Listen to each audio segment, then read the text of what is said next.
Folks, even in this tough economy in America 2020, there's still a way you can provide economic dignity for yourself and your family in your work life. Want to find out what it is?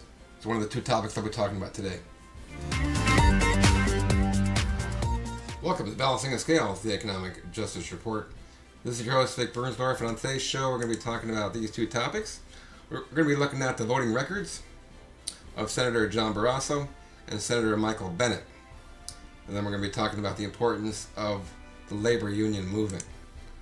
Let's start first by looking at the voting records of a Republican and a Democrat to see who really supports the American people and who supports big business and the 1%. Let's start with the voting record of Republican Senator John Barrasso. Have a look at this chart.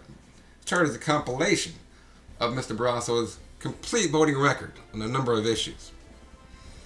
As you can see, Mr. Barrasso, a Republican, is against these issues. He's against taxing businesses, getting money out of politics. He's against consumer protections, disaster relief, funding education. He's against environmental protection, against any kind of gun control or humane immigration policies. He's against labor rights, taxing the wealthy, and having a robust safety net. So basically, but Republican Senator Barrasso does support big business as well as taxing the middle class. Isn't that wonderful, huh? You know, it's obvious this Republican senator has a history of voting against the middle class and the working class. Now let's take a look at the voting record of Democratic Senator Michael Bennet as a comparison. Senator Bennet supports taxing businesses, funding education. He supports environmental regulation, gun control, public health, foreign and humanitarian aid, a humane immigration policy, labor rights and wages, internet freedom, taxing the wealthy, and having a robust safety net. So, after this party ideology comparison segment, don't forget two things, okay? Number one, that the political positions of the senators I've just mentioned are based on their entire voting record, going back to their very first vote. So we can know, without any doubt, who these senators support and who they don't. Number two, as Americans, never forget that we are the government. The men and women I mentioned in this show segment are representatives that are supposed to work for the American people, not corporations. So in the next election cycle in your district, examine every senator or congressman's voting record before you vote to make sure they share your values and will fight for economic justice on your behalf.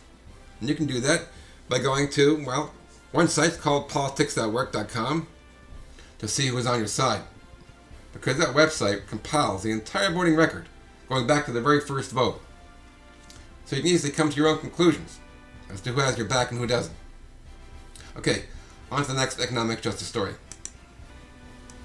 Okay, this next show segment is all about the importance of the labor union movement. Before I start, let me just say that the reason I'm talking about labor unions today in this segment is because they're not really talked about much in school these days. Just the high school curriculum, college curriculum, they don't really talk about the labor union movement in depth. And it's really important to know what labor unions are and what they do and how they help employees level the playing field with the corporation that they work for. So, let's give you an overview. Let's start by defining what a labor union is. A labor union is an organization that acts as an intermediary between its members, the employees, and the business that employs those workers. Now, the main purpose of a labor union is to give workers the power to negotiate for good pay and good working conditions, so workers can live a dignified life. This is achieved through something called collective bargaining, basically using the power of all workers through a labor union team that negotiates with an employer. And the result is workers achieving good economic benefits, which allows them to live in dignity. Let's watch this video and come back and talk about it. Unions are the backbone of the labor movement.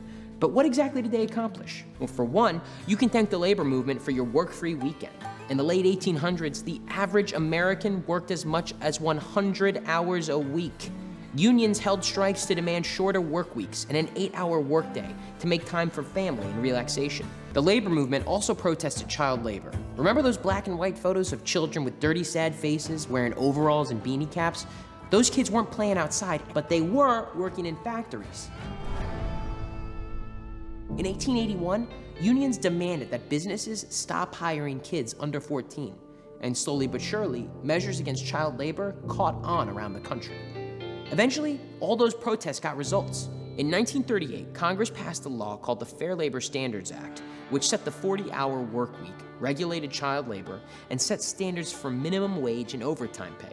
In the 1930s and 1940s, workers were also able to negotiate health benefit plans from their employers. Though union membership is on a decline today, it's undeniable that the labor movement forever changed the way Americans live, work, and even relax. Okay, part of the reason I'm talking about labor unions is because I spent 17 years in public service under a labor union. Specifically, I worked for private companies for about 20 years, and then I transitioned over to the public sector working as a wastewater operator for about 17 years before I retired. I'll tell you something. When I worked in the private sector, I was laid off 3 times. And I'll tell you, each time was a horrific experience. Having a labor union go to bat for you is an incredible feeling. Okay? And like I said, working in the public sector was the best decision I ever made. Primarily because of that. Basically because my income was not under threat anymore. As it was when I was working without representation in the private sector. Besides employment security and workplace protections, labor unions, under a memorandum of understanding called the MOU, they typically provide these additional benefits. COLAs, which are cost of living adjustments to your salary. They also negotiate for generous health care, retirement benefits, sick leave, and maternity and paternity benefits as well. Oh, there's 2 more things I want you to know about labor unions. Number 1, there are regular union meetings. So every union member's voice is heard, and I'll tell you something, you can shoot your mouth off as much as you want. Why? Because the meeting is closed to company management. Okay? That's number 1. Number 2, you should know that there's a fee for labor union representation. No work is free, but the dues that union members pay each month are minimal compared to the huge amount of benefits the union members get in return. So why did I choose to talk about the labor union movement today, or labor unions in general? Because the power the labor unions hold is huge, and has provided real economic benefits justice. So if you're interested in working under a labor union in order to secure your future, at least in economic terms, seek out work in the public sector, which are jobs in either city, county, or state governments. These days, pretty much only government jobs are unionized. And one more thing I want you to take away from the show segment today on labor unions is this. The economic power that labor unions hold is the reason the Republican Party and the corporations that they represent are always trying to destroy them. Because once labor unions are destroyed, corporations can then maximize their profits at the expense of their employees' economic security and dignity. So don't believe the lies you hear about labor unions on conservative talk radio.